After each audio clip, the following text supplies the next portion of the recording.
First இந்த படத்தோட positives பத்தி பார்த்துடலாம். இந்த படத்தோட ஐடியா இருக்குல்ல, இப்ப நான் சொன்னேன்ல, அந்த ஐடியா ரொம்பவே புதுசாவும், ரொம்பவே இன்ட்ரஸ்டிங்காவும் இருந்துச்சு. ஏன்னா பேய் படங்கிறது நம்ம எக்கச்சக்கமான படங்கள் பார்த்துருக்கோம். முக்காவாசி பேய் படங்கள் வந்து நமக்கு வந்து ஒரு காமெடியான மசாலா படங்களா தான் இருந்திருக்குது. ஒரு சில படங்கள் ரொம்ப சீரியஸான ஹாரர் படங்களாமே இருந்திருக்கு. ஆனா இது எல்லா படங்கள்லயுமே வந்து நம்மள பயமுறுத்துறது அப்படிங்கிறது இந்த ஜம்ப் ஸ்கேர் மொமெண்ட்ஸ் வச்சோ, இல்ல பேய வந்து ரொம்ப கொடூரமா காட்டியோ, இந்த மாதிரி இந்த திடுக்கிடுற விஷுவல்ஸ் வச்சோ, சவுண்ட் எஃபெக்ட்ஸ் வச்சோ தான் நம்ம பெரும்பாலும் பயமுறுத்தியிருப்பாங்க. அந்த மாதிரியான எந்த விஷயங்களுமே இல்லாம பேய வந்து ஒரு சூப்பர் நேச்சுரல் ஆக்டிவிட்டியா, ஒரு பேரநார்மல் விஷயமா கன்சிடர் பண்ணி சவுண்ட் மூலமா அதை வந்து ரெகக்னைஸ் பண்றது அப்படிங்கிற ஒரு ஐடியாவே ரொம்பவே புதுசாகவும் இன்ட்ரெஸ்டிங்காகவும் இருந்துச்சு. அதே போல ஹீரோட கேரக்டர் ஆதி பண்ணிருக்கக்கூடிய ரூபன் அப்படிங்கிற கேரக்டருமே, அவரோட கேரக்டர் டிசைனுமே ரொம்பவே இன்ட்ரெஸ்டிங்கா இருந்துச்சு. ஏன்னா கோஸ்ட் இன்வெஸ்டிகேட்டர் அல்லது இந்த பேரநார்மல் இன்வெஸ்டிகேட்டர் அப்படிங்கிற ஒரு டேர்மே நம்ம வந்து பெருசா கேள்விப்பட்டிருக்கே மாட்டோம். இந்த பேய் பிசாசு அப்படிங்கிற விஷயத்தையே ரொம்ப மூட நம்பிக்கைகளுக்குள்ள போகாம கொஞ்சம் சயின்டிபிக்கலா அப்ரோச் பண்ணி வேற எப்படியெல்லாம் அதை கேப்சர் பண்ணலாங்கிற ஒரு ஐடியால இருக்கக்கூடிய ஒரு கேரக்டர். இந்த பர்டிகுலர் விஷயத்துல அந்த கேரக்டருக்கு இருக்கக்கூடிய நாலேஜும் சரி, அவரோட நம்பிக்கைகளும் சரி, அவரு அந்த கேஸ் எடுத்து நடத்தக்கூடிய விதமும் சரி, நமக்கு வந்து அவர் மேல ஒரு பெரிய கியூரியாசிட்டியை கிரியேட் பண்ணுது. அடுத்து இந்த படத்தோட பெரிய பாசிட்டிவ் வந்து இது வந்து ஒரு யூசுவல் படம் மாதிரி அப்ரோச் பண்ணாம கொஞ்சம் எக்ஸ்பெரிமெண்டலா தான் ட்ரை பண்ணியிருக்காங்க.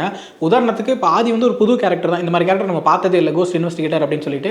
அப்படிங்கிறப்ப அவர் யார் தெரியுமா, என்ன மாதிரி விஷயங்கள் பண்ணியிருக்காரு தெரியுமான்னு சொல்லிட்டு அவரோட கேரக்டர் எஸ்டாப்ளிஷ் பண்ணுறதுக்காக நமக்கு ஒரு 4-5 சீன்ஸஸ் வச்சு வேஸ்ட் பண்ணாம ஒரே ஒரு சின்ன சீன் அதுக்குள்ளே வந்து அவரோட கேரக்டர் வந்து ரொம்ப நீட்டாக எஸ்டாப்ளிஷ் பண்ணிட்டாங்க. அதே போல அந்த காலேஜில் நடக்கிற ஒரு இன்சிடென்ட்ஸுமே சரி, ரொம்ப சின்ன சின்ன காட்சிகள் மூலம் கடந்து ரொம்ப நேரடியாக கதைக்குள்ள போயிட்டதுனால நமக்கு அந்த தேவையில்லாத விஷயங்கள் எதுவுமே பார்க்கறதுக்கு இல்லாதனால ரொம்பவே இன்ட்ரெஸ்டிங்காக இருக்கிற மாதிரி தான் இருந்துச்சு.